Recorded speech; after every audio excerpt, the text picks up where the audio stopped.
Hey guys, welcome back to the Parkerverse. With another year, even more Android devices are released, with the likes of Xiaomi, Oppo and even Samsung going all out, providing a slew of Android phones, all aimed at enthusiasts, casuals and even budget users. I have to say, it's definitely becoming harder and harder to pick the perfect phone for you. And even for those who strapped for cash, there's still hundreds if not thousands of devices that you can pick from. So if you guys did have just £500, what would you pick? Buying an older flagship or a newer, higher tier budget device? Well, that's what we're looking at today. Would you buy a Samsung Note 10 Plus from 2019 or at the top of the budget friendly tier, the Pixel 7? But before we get started, make sure to pause the video right now and comment down below which of the two you guys would pick. So let's start things off with how much the phones cost. Originally the Note 10 Plus was over $1,000, that's about £1,000. However, 4 years on and thanks to our good friend eBay, we can now grab the 256GB variant for about £300 to £350. Oh, and while we're here, why not check out the Pixel 7 as well? Now quite surprisingly, despite it being a much newer device, it's actually listed at a similar price point. Of course, we can't really say for its condition, but bear in mind that's for the 128GB variant, with the 256 being almost double the price. Conclusion, for cost and storage, if you're stuck on a budget, definitely go with the older flagship. On the other hand, if you purchase either one of them, what do you actually get in the box? Well, not too much, with there being quite a big difference. With the Note 10 coming with high quality AKG headphones, spare S Pen heads, a cable, and of course, most importantly, a charger.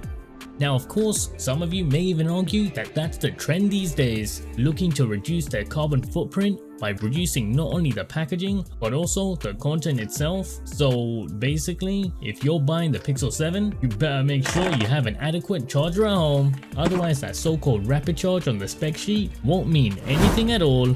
Now traditionally, the plus in the name of the phone would mean that it's a plus size device.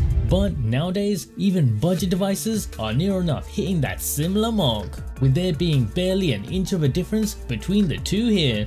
And as for the internals, both of them are quite comparable, with the Note 10 already winning out on storage. And as for the RAM, even though the Pixel 7 does come with 8GB, Samsung just went that one step further, hitting 12, which is definitely overkill. But of course, the big difference here is the CPUs themselves, with the Pixel 7 using Google's latest Tensor 2 chip and the Note 10 being a 2019 phone. Sadly, you're stuck with a Snapdragon 855, and that's if you're lucky. No offense, Xenos. Now having said that, on a day-to-day basis, I hardly notice the difference. I mean, unless I'm restarting my phone, I'm never really waiting too long for an app to load. Now I'm sure you guys have noticed already, that awesome display of the Samsung Note 10 Plus. Not only does it have a higher brightness nit rating, a higher screen resolution, but actually having it in hand, you can clearly see the difference, with vibrant colors and a noticeably higher level of detail. Now I know so far everything is pointing us to choose an older flagship, but apart from the CPU, I guess the true advancement has to be in the camera quality.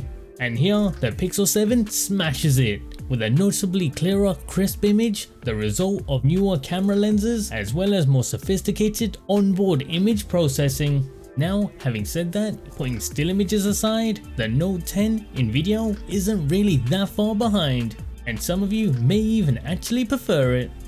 So what is the biggest drawback of grabbing yourselves an older flagship? Now if you've been carefully following along, you know exactly what I'm gonna say next. It's definitely the battery. Even for a 2019 phone, it's going to have thousands of recharges under its belt, and as time passes, you're slowly wearing away at the battery capacity. And because it's not removable, it's definitely not easy to replace by yourself. So don't be too surprised if you have to top up your phone 2 to even 3 times a day. Now it's not all bad news, because when it does actually come to quality, that's exactly where flagships shine. With premium materials used, you can really feel the difference. And especially with the Note 10 Plus, I love that flat edge feel. And with the budget device looking to balance cost versus luxury, Here, there's definitely a clear winner, and that's not even considering the bells and whistles that you get with a Samsung phone, such as DeX and even the stylus. But when it actually comes down to software, it is quite subjective, so I'm going to leave that out, simply saying if you want bells and whistles, the older Flagship clearly wins, and if you want a cleaner, streamlined approach, definitely go with the budget device. Well, that is if it's a Pixel. So what would you guys pick? With £500, would you go for an older Flagship or the budget device?